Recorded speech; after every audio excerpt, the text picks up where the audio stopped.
روافض کی طرف سے اور بعض نیم روافض کی طرف سے صحابہ کرام رضی اللہ تعالیٰ عنہم پر بہت زیادہ بہتانات لگائے جاتے ہیں۔ ان میں سے سیدنا ابو بکر صدیق رضی اللہ تعالیٰ عنہ کی ذات اقدس پر بہت بڑا بہتان یہ لگایا جاتا ہے کہ انہوں نے نبی کریم صلی اللہ علیہ وآلہ وسلم کی شہزادی سیدہ فاطمۃ الزہرا رضی اللہ تعالیٰ عنہ کا حق غصب کیا تھا، نعوذ باللہ تعالیٰ۔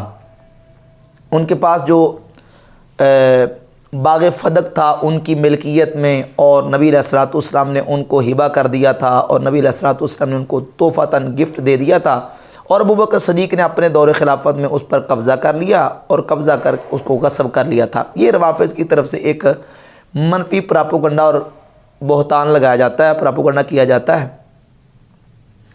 اسی طرح کا ایک تقیہ باز رافضی جو اپنے آپ کو اہل سنت کہتا ہے، اہل سنت کا لیبل استعمال کرتا ہے، ٹائٹل استعمال کرتا ہے، لیکن روافض ہی کے ایجنڈے کو اور روافض ہی کے نظریے کو پروموٹ کرتا ہے۔ اس تقیہ باز رافضی نے دبے لفظوں میں سیدنا صدیق اکبر رضی اللہ تعالیٰ عنہ کو نعوذ باللہ تعالیٰ غاصب ثابت کرنے کی ناپاک جسارت کی ہے۔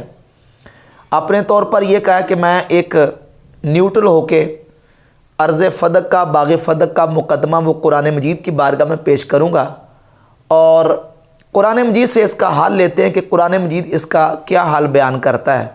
قرآن کا دعویٰ کر کے تو پھر فتوح البلدان کے حوالے پیش کیے ہیں کہ فتوح البلدان میں یہ موجود ہے کہ سیدہ فاطمۃ الزہرا رضی اللہ تعالیٰ عنہ ابو بکر صدیق رضی اللہ تعالیٰ عنہ کے پاس گئیں دربار میں، اور دربار میں جا کے کہا کہ مجھے یہ میرا جو حق ہے وہ دے دیا جائے۔ ابو بکر صدیق نے کہا کہ آپ کے پاس گواہ کون سے ہیں؟ انہوں نے گواہ پیش کیے، تو ابو بکر صدیق نے کہا کہ گواہوں کا نصاب مکمل نہیں ہے، لہذا یہ میں آپ کو نہیں دے سکتا، اور اس پر قابض ہو گئے اور وہ باغ فدق جو ہے وہ روک لیا۔ دعویٰ تھا کہ میں قرآن کی بارگاہ میں مقدمہ پیش کروں گا، اور پھر فتوح البلدان کے حوالے پیش کیے۔ سوال یہ پیدا ہوتا ہے کہ یہ جھوٹا اور مکذوبہ واقعہ، اس کی سند کہاں ہے؟ اس کی سند صحیح ثابت کرو، یہ جھوٹا واقعہ تم نے کہاں سے لیا ہے؟ یہ بات کرنا کہ نبی پاک علیہ الصلوۃ والسلام نے سیدہ فاطمۃ الزہرا رضی اللہ تعالیٰ عنہ کو باغ فدق دے دیا تھا، اور پھر وہ فدق لینے کے لیے ابو بکر صدیق کے پاس گئیں اور کہا کہ مجھے میرا حق دے دیں، اور پھر انہوں نے گواہ پیش کیا اور گواہوں کو صدیق اکبر نے ریجیکٹ کر دیے۔ جھوٹا واقعہ ہے، مکذوبہ واقعہ ہے، اور دعویٰ کیا ہے کہ میں قرآن سے اس مسئلے کا حل آپ کے سامنے پیش کرنے لگا ہوں۔ اور پھر یہ دعویٰ بھی کیا جس طرح کہ روافض کے ذاکر اپنی تقریروں میں کرتے رہتے ہیں کہ سیدہ رضی اللہ تعالیٰ عنہ وہ دربار میں گئیں اور 3 گھنٹے کھڑی رہیں، اس طرح ذاکرین کرتے ہیں۔ اسی طریقے سے اسی پیٹرن پر اس تقیہ باز رافضی نے یہ بات کی ہے کہ سیدہ پاک رضی اللہ تعالیٰ عنہ دربار میں گئیں۔ سوال یہ پیدا ہوتا ہے کہ یہ جو لفظ دربار ہے یہ عربی کا لفظ ہے کہ غیر عربی کا؟ یہ فارسی کا لفظ ہے۔ دربار میں گئیں، اس کی جگہ پہ عربی میں کون سا لفظ استعمال ہوتا ہے جس کا ترجمہ تم نے یہ دربار کیا ہے؟ کیا کوئی وہاں عمارت تھی، کوئی بلڈنگ تھی جہاں ابو بکر صدیق رضی اللہ تعالیٰ عنہ ایک تخت کے اوپر تکیہ لگا کے بیٹھتے تھے اور دائیں بائیں ان کے جناب نوکر چاکر کھڑے ہوتے تھے؟ کوئی اس طرح کا دربار کی پوزیشن تھی؟ بالکل نہیں۔ صدیق اکبر رضی اللہ تعالیٰ عنہ مسلمانوں کے مقدمات کے فیصلے کرنے کے لیے مسجد نبی شریف میں بیٹھا کرتے تھے، نماز مصلی رسول پہ کھڑے ہو کے پڑھاتے تھے، اور وہیں بیٹھ کے وہ مسائل کا حال لوگوں کے سامنے بیان فرماتے تھے۔ اس طرح کا کوئی جو دنیاوی جس طرح بادشاہوں کے دربار ہوتے ہیں اس طرح کا کوئی چکر نہیں تھا۔ لیکن اس رافضی نے چونکہ صدیق اکبر رضی اللہ تعالیٰ عنہ پر ایک حملہ کرنا تھا، رقیق حملہ، تو اس نے وہی انداز اختیار کیا جس طرح رافضی ذاکر کرتے ہیں کہ سیدہ پاک رضی اللہ تعالیٰ عنہ دربار میں گئیں، حالانکہ اس طرح یہ جو دنیاوی درباروں والا وہاں کوئی معاملہ نہیں تھا۔ اور پھر سیدہ پاک رضی اللہ تعالیٰ عنہ کے حجرے اور مکان کی دیوار مسجد نبی شریف کے ساتھ ملتی تھی۔ صدیق اکبر مسجد نبی شریف میں بیٹھ کے فیصلے کرتے تھے، وہاں کوئی اس طرح کا معاملہ نہیں تھا۔ اور پھر صحیح بخاری کی حدیث کو جب ہم دیکھتے ہیں تو یہ روایت چونکہ بالمعنی ذکر ہوئی ہے، اس میں یہ بھی موجود ہے کہ سیدہ پاک رضی اللہ تعالیٰ عنہا نے مطالبہ کیا، اور یہ بھی موجود ہے کہ ارسلت الی ابی بکر، سیدہ پاک نے کسی کو ابو بکر صدیق کے پاس بھیجا۔ تو حدیث بالمعنی کے اعتبار سے اس کا مضمون یہ نکلتا کہ سیدہ پاک رضی اللہ تعالیٰ عنہ خود نہیں گئی بلکہ آپ نے کسی کو مطالبہ کرنے کے لیے بھیجا، اور اس پر قرینہ یہ ہے، صحیح بخاری کے اندر حدیث موجود ہے کہ ازواج طیبات نے وراثت کا مطالبہ کرنے کے لیے حضرت عثمان غنی رضی اللہ تعالیٰ عنہ کو تیار کیا کہ آپ ابو بکر صدیق رضی اللہ تعالیٰ عنہ سے ہماری طرف سے مطالبہ کریں۔ ازواج طیبات نے عثمان غنی رضی اللہ تعالیٰ عنہ کو تیار کیا تھا مطالبہ کرنے کے لیے، تو سیدہ فاطمہ الزہرا رضی اللہ تعالیٰ عنہا بھی خود نہیں گئی بلکہ انہوں نے کسی کو بھیجا ہے۔ اب اس تقیہ باز رافضی نے یہ کہا کہ قرآن مجید سے یہ مسئلہ ثابت ہے کہ انبیاء علیہم الصلوۃ والتسلیمات کی وراثت تقسیم ہوتی ہے اور ان کی وراثت کو آگے ان کی اولاد کو دیا جاتا ہے۔ ووارث سلیمان و داؤد، سلیمان علیہ السلام حضرت داؤد علیہ السلام کے وارث بنے۔ اسے یہ ثابت کر رہا ہے کہ نبی پاک علیہ السلام کی وراثت آگے تقسیم ہوگی۔ حالانکہ اس آیت کے سیاق و سباق کو آپ پڑھ کے دیکھ لیں، سورۃ النمل کی آیت نمبر 16 میں اللہ رب العزت نے اس کا ذکر کیا ہے۔ یہاں وراثت مالی کا ذکر نہیں ہے، یہاں وراثت علمی کا ذکر ہے۔ باقی 18 بیٹے بھی تھے، ان کا تذکرہ یہاں موجود نہیں ہے۔ ان کا تذکرہ نہ ہونا بالخصوص تخصیص کے ساتھ حضرت سلیمان علیہ السلام کا ذکر آنا اس بات کی دلیل ہے کہ یہاں وراثت جو تقسیم ہو رہی ہے وہ مالی وراثت نہیں ہے، درم و دینار تقسیم نہیں ہو رہے، بلکہ یہاں سلیمان علیہ السلام کو حضرت داؤد علیہ السلام کے علم کا وارث بنایا جا رہا ہے۔ اور اگلی جو کلمات ہیں وہ یہ ہیں، وَعُلِّمْنَا مَنْطِقَ الطَّيْرِ، ہمیں پرندوں کی بولی کا علم دیا گیا، وہاں ذکر بھی علم کا ہو رہا ہے۔ تو سلیمان علیہ السلام داؤد علیہ السلام کے علم کے وارث بنے ہیں، اور وہ وراثت جو ہے وہ علمی ہے، مالی وراثت وہاں نہیں ہے۔ اور پھر چونکہ سلیمان علیہ السلام بھی نبی ہیں، داؤد علیہ السلام بھی اللہ کے نبی ہیں، اور داؤد علیہ السلام وقت کے حکمران بھی ہیں۔ اب وقت کے حکمران کے پاس دو طرح کا مال ہوتا ہے، ایک مملوکہ حکومت اور ایک مملوکہ خاص۔ مملوکہ خاص وہ جو اس نے خود اپنی محنت کے ساتھ کمایا ہو، حکمران کے پاس جو اپنے ہاتھ کی کمائی ہوتی ہے، اپنی پراپرٹی ہوتی ہے، وہ مملوکہ خاص ہے۔ اور مملوکہ حکومت جو حکومت کا مال ہوتا ہے، بیت المال کو ہوتا ہے وہ مال۔ وراثت جب تقسیم ہونی ہوتی ہے تو وہ مملوکہ خاص سے ہوتی ہے، مملوکہ حکومت سے نہیں ہوتی۔ سلیمان علیہ السلام کو وہ حکومت اور بادشاہت جو ملی ہے داؤد علیہ السلام سے، تو وہ وراثت جو ہے وہ علمی اور جو نبوت کا فیضان ہے، اور وہ جو اللہ کے نبی تھے ان کی آگے وراثت جو ملی ہے وہ مملوکہ خاص نہیں ہے بلکہ وہ مملوکہ حکومت تھا۔ لہذا وراثت مالی جس طرح عام جنرل ایک رول ہے، اس طریقے سے سلیمان علیہ السلام کو نہیں ملی، اور نہ حضرت داؤد علیہ السلام کی تقسیم ہوئی ہے۔ پھر حضرت زکریا علیہ السلام کا ذکر سورہ مریم کی آیت نمبر 4، 5 اور 6 میں موجود ہے۔ زکریا علیہ السلام نے اللہ رب العزت کی بارگاہ میں دعا کی، وَإِنِّي خِفْتُ الْمَوَالِيَ مِنْ وَرَائِي وَكَانَتِ امْرَأَتِي عَاقِرًا فَهَبْ لِي مِن لَّدُنْكَ وَلِيًّا۔ عرض کرتے ہیں، یا رب مجھے اپنے رشتہ داروں کی طرف سے اپنے بعد خوف ہے، اور میری بیوی بھی بانجھ ہے، مجھے اپنی طرف سے کوئی ولی عطا فرما۔ یارثنی و یارث من آل یعقوب، جو میرا بھی وارث بنے اور آل یعقوب کا وارث بنے۔ زکریا علیہ السلام نے دعا کی ہے کہ مجھے وارث عطا فرما جو میرا وارث بنے اور آل یعقوب کا۔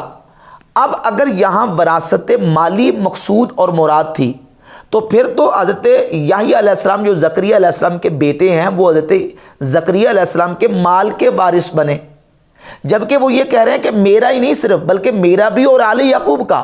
آل یعقوب کا ذکر اور قرینہ بتا رہا ہے کہ یہاں جو ہے وہ ایک مالی وراثت نہیں بلکہ جو وراثت علمی ہے، تسلسل کے ساتھ چلی آ رہی ہے، اس کا وارث اللہ رب العزت کی بارگاہ میں دعا کر رہے ہیں زکریا علیہ السلام کہ اس کا مجھے وارث عطا فرما۔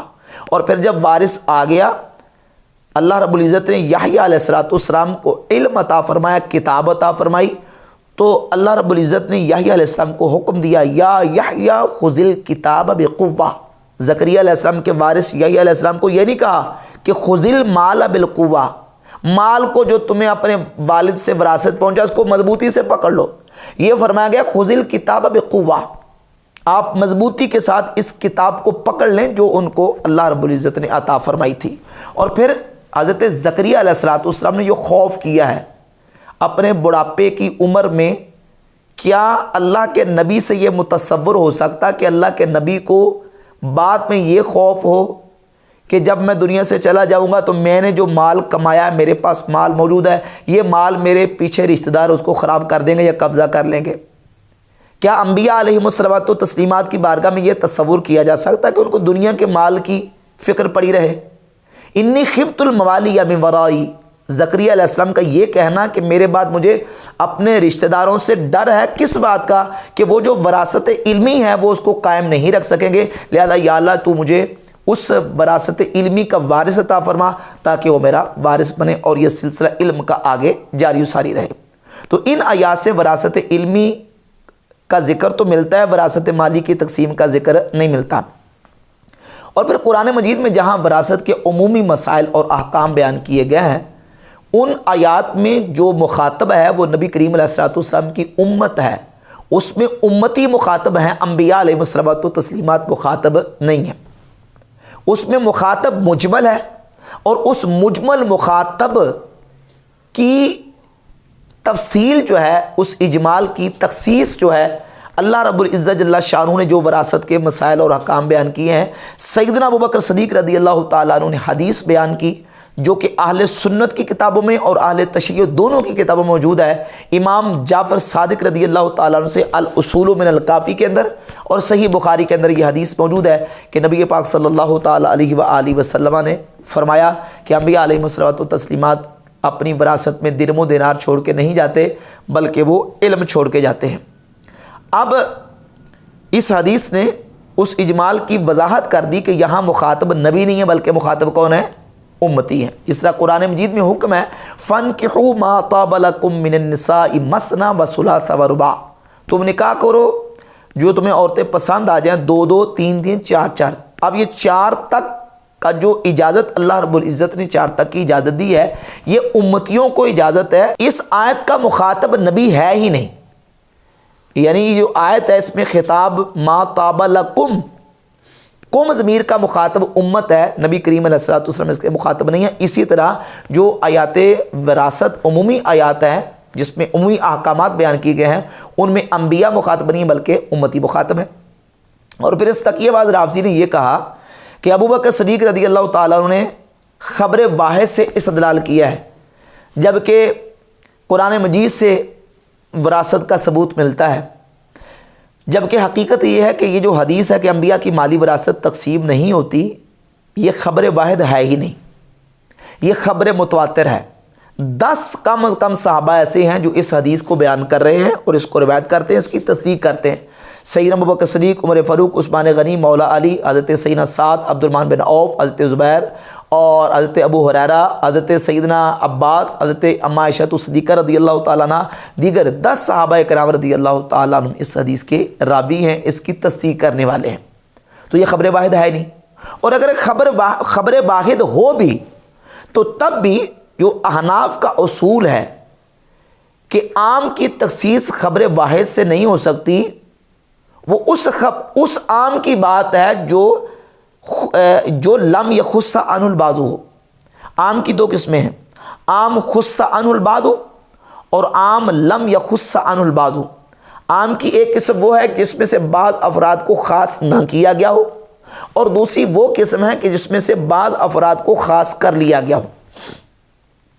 جس میں سے بعض افراد کو خاص نہ کیا گیا ہو اس کی تخصیص خبر واحد سے نہیں ہو سکتی، اور جو وہ عام ہو جس میں سے بعض افراد کو خاص کر لیا گیا ہو اس کی تخصیص خبر واحد سے ہو سکتی ہے۔ لہذا یہ جو وراثت کے عمومی احکامات و مسائل ہے، یہ وہ عام ہے جو خص عنہ البعض ہے، جس میں سے بعض افراد کی تخصیص کی گئی۔ مثلا کوئی کافر ہے تو مسلمان کا وارث نہیں بنے گا، کافر مسلمان کا وارث نہیں بنے گا، قاتل مقتول کا وارث نہیں بنے گا، اور جو عورت جس پر لعنت کی گئی ہے اس کا بیٹا فوت ہونے کے بعد اس کا باپ اس کا وارث نہیں بنے گا۔ یہ وہ افراد ہیں جن کو خاص کر لیا گیا ہے، اور یہ اہل تشیع کی کتابوں میں بھی یہ بات مذکور ہے، اور وہ مانتے ہیں کہ یہ افراد خاص ہیں۔ لہذا جو وراثت کے عمومی احکامات و مسائل ہیں ان میں سے بعض افراد کو خاص کر لیا گیا، جب خاص کر لیا گیا تو خبر واحد کے ساتھ ایسے خاص کی تخصیص مزید ہو سکتی ہے۔ اور پھر دوسری بات یہ کہ یہ جو حدیث ہے سیدنا ابوبکر صدیق رضی اللہ تعالیٰ عنہ نے بیان فرمائی ہے، یہ خبر واحد تھی کیا ان کے لیے؟ صدیق اکبر کے لیے۔ ابوبکر صدیق رضی اللہ تعالیٰ عنہ کو یہ خبر کسی سے پہنچی تھی؟ کسی نے ان کو بتایا تھا؟ نہیں، بلکہ یہ ڈائریکٹ رسول اللہ صلی اللہ علیہ وآلہ وسلم سے انہوں نے سنی تھی۔ اور جب صحابی حضور نبی کریم علیہ الصلوۃ والسلام سے ڈائریکٹ سنتا ہے تو اس کے لیے وہ خبر واحد نہیں رہتی، بلکہ اس کے لیے تو قرآن کی آیت کی طرح وہ قطعی ہو جاتی ہے، درمیان میں کوئی واسطہ نہیں ہے، کسی نے آ کے خبر نہیں دی، درمیان میں بلا واسطہ انہوں نے ڈائریکٹ اللہ کے رسول صلی اللہ علیہ وآلہ وسلم سے سنی۔ تو صدیق اکبر نے یہ فیصلہ اللہ کے نبی علیہ الصلوۃ والسلام کے فرمان کے مطابق کیا ہے۔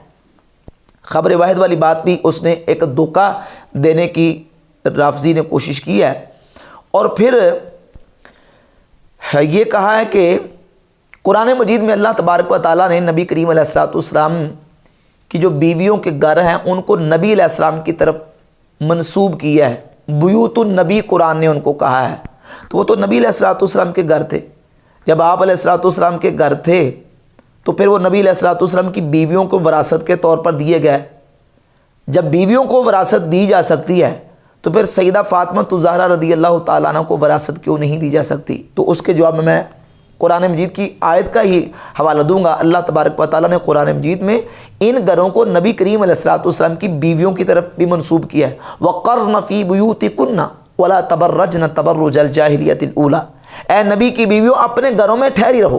بیوتکن، وقرن فی بیوتکن، اب کنہ ضمیر کا جو مخاطب ہیں وہ نبی کریم علیہ الصلوۃ والسلام کی بیویاں ہیں، اور بیوتکن قرآن بیان کر کے بتا دیا کہ یہ گھر جو ہیں ان کی نسبت جو ہے وہ نبی علیہ الصلوۃ والسلام کی بیویوں کی طرف بھی ہے۔ تو اس سے تو یہ ثابت ہوا کہ وہ گھر نبی علیہ الصلوۃ والسلام کی بیویوں کے تھے۔ اور باقی نبی پاک علیہ الصلوۃ والسلام کے پاس جو مال موجود تھا اس کی تفصیل قرآن مجید فرقان حمید میں اللہ رب العزت نے بیان کی ہے۔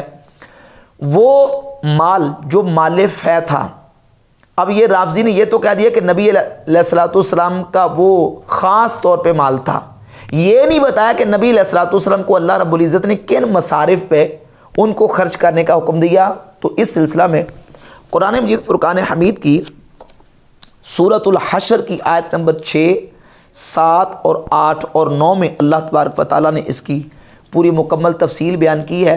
وہ مال جو مسلمانوں کو مال فے کے طور پر میسر آتا ہے، دو طرح کے مال ہیں جو مسلمانوں کو ملتے ہیں کفار سے۔ ایک وہ مال ہے جو لڑائی کر کے مسلمانوں کو ملا، تو جو لڑائی کرنے کے لیے جنگ کرنے کے لیے گئے تھے ان کا بھی اس مال میں حصہ ہے۔ اور دوسرا مال وہ ہے جس کو مال فے کہتے ہیں، جو نبی علیہ الصلوۃ والسلام کی بارگاہ اقدس میں کفار نے بغیر جنگ لڑے پیش کر دیا، وہ مال فے ہے۔ اس کا حکم کیا ہے؟ اللہ رب العزت فرماتا ہے اعوذ باللہ من الشیطان الرجیم، بسم اللہ الرحمن الرحیم، وما افاء اللہ علی رسولہ منہم فما اوجفتم علیہ من خیل ولا رکاب ولکن اللہ یسلط رسلہ علی من یشاء واللہ علی کل شیء قدیر۔ اور جو غنیمت دلائی اللہ نے اپنے رسول کو ان سے، تو تم نے ان پر نہ اپنے گھوڑے دوڑائے نہ اونٹ، ہاں اللہ اپنے رسولوں کے قابو میں دے دیتا ہے جسے چاہے، اور اللہ سب کچھ کر سکتا ہے۔